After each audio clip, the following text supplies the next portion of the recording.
Primeiro ciclo, retorno ao corpo físico. Todos nós retornamos ao corpo físico. De que sentido? Recebemos a cabaça da existência. O que é a cabaça da existência? O útero. No momento que o espermatozoide, o impulso de Exu, conduz o espermatozoide ao encontro do óvulo, aquele espermatozoide necessário que traz a carga genética, vibracional, que vai dar o corpo físico que nós necessitamos, que foi impresso por Mulu, essa necessidade desse corpo físico para que vai escoar possíveis moléstias, né? Já recebemos o nosso Uri no plano astral, já temos o nosso destino, nosso plano de vida. Então o Exu dá esse impulso no momento do concurso sexual do nosso pai com a nossa mãe e no momento da concepção, no momento que o óvulo entra, o óvulo permite, é rompida a membrana do óvulo e o espermatozoide entra, é feita a concepção. Então está o orixá Oxum, vibrando, irradiando, né, toda a gestação que se dá, né, numa bolsa de água, né? A placenta é uma bolsa de água, que é o elemento que faz a ligação com esse orixá. Então esse é o primeiro ciclo, o início do primeiro ciclo. E no aspecto de cura e autocura umbandista, é o momento muitas vezes que dá conflito com a mãe, dá antagonismo vibratório, dá problema de saúde na mãe. Esse espírito que está reencarnando pode ser um desafeto do esposo, do pai ou da própria mãe. E muitas vezes tem entidades no astral que não querem a reencarnação. Aí tem os processos de obsessão, por vezes, ligado a esta gestação. Então isso acaba também tendo trânsito dentro das engiras de Umbanda, dentro dos aconselhamentos onde os caboclos, as entidades, os pretos velhos trabalham na radiação de Oxum, muitas vezes até para o apaziguamento desse espírito que é antagonista aos pais, que haja uma harmonização com a cabaça da existência, com o outro e com a vibração original da mãe e do pai, se harmonizando isso aí. Então o trabalho continua ininterrupto, desde o astral antes de nós encarnarmos. Os nossos babaigu ancestrais de luz estão do outro lado e os falangeiros, né? No caso de aconselhamentos espirituais, no trânsito dos consulentes.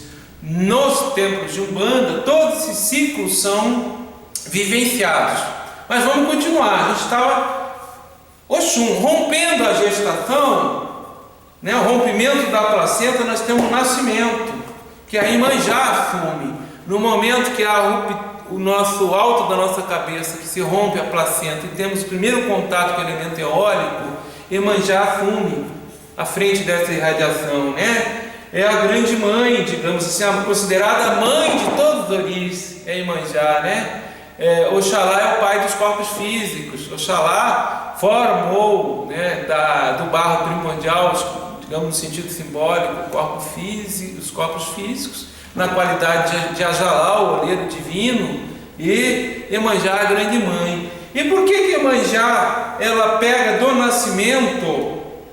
Geralmente ela acompanha, né, do nascimento até por volta de 7 anos. Depois nós vamos falar em Beje também.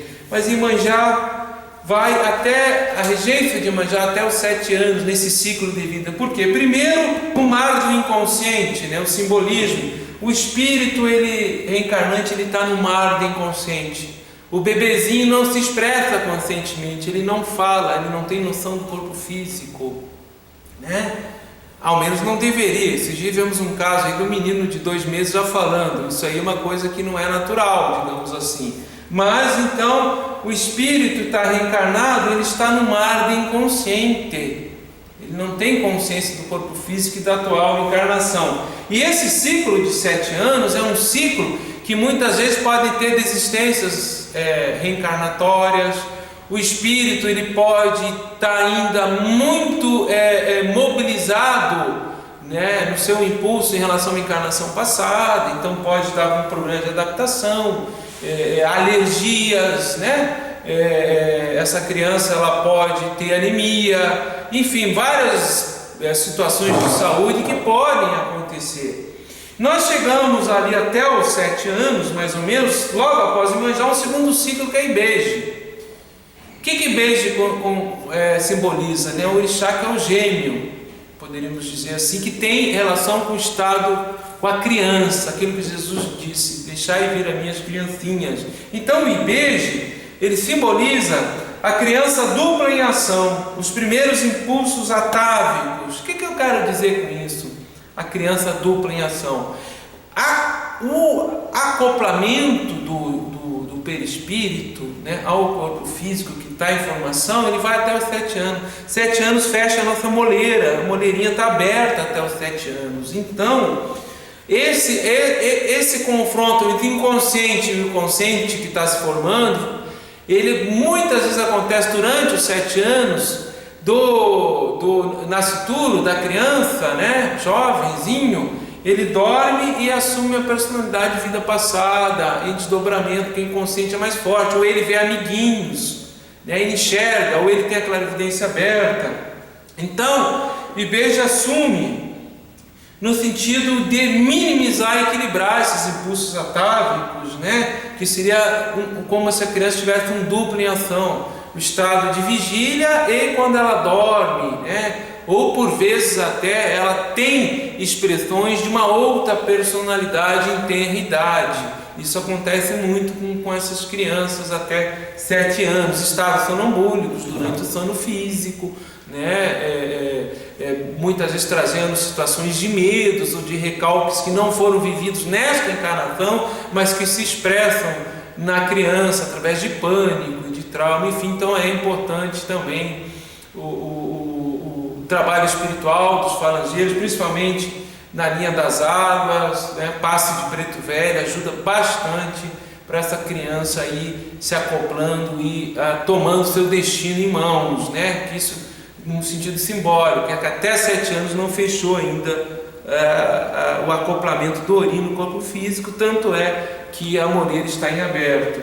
Bom, dos 7 aos 14 anos, a responsabilidade é dos pais.